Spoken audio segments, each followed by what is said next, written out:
In today's video I will discuss about super hit movie I.E. The Lone Ranger.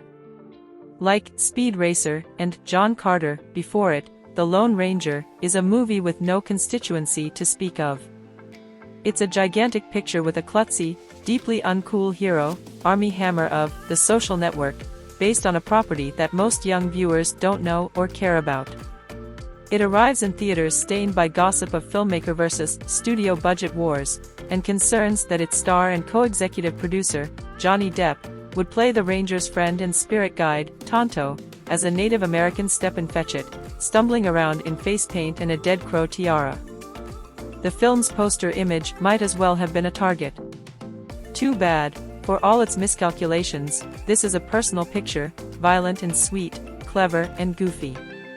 It's as obsessive and unpleasantly overpowering as Steven Spielberg's 1941, and, I'll bet, as likely to be re-evaluated 20 years from now, and described as incorrectly interpreted.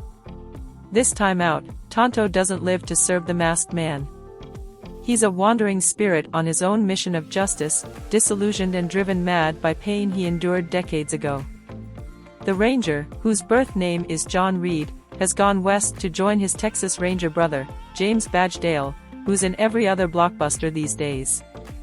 Reed meets Tonto shackled on a train with the repulsive outlaw Butch Cavendish, William Fichtner, who escapes, links up with his old outlaw gang, and wreaks havoc on Reed, Tonto, and the territory, but not in a vacuum.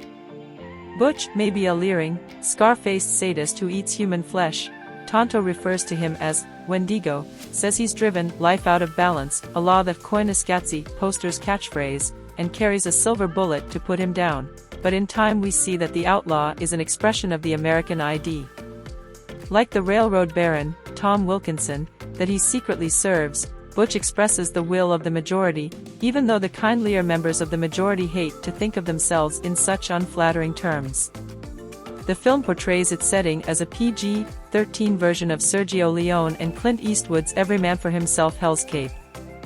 Granted, this has been the Western's default worldview since the 70s, but it's still startling to see it applied to The Lone Ranger. This myth is innately square, attuned to received wisdom about who runs the country and why it's okay. The character tried to migrate from the 1950s small screen to theaters in 1981 and failed.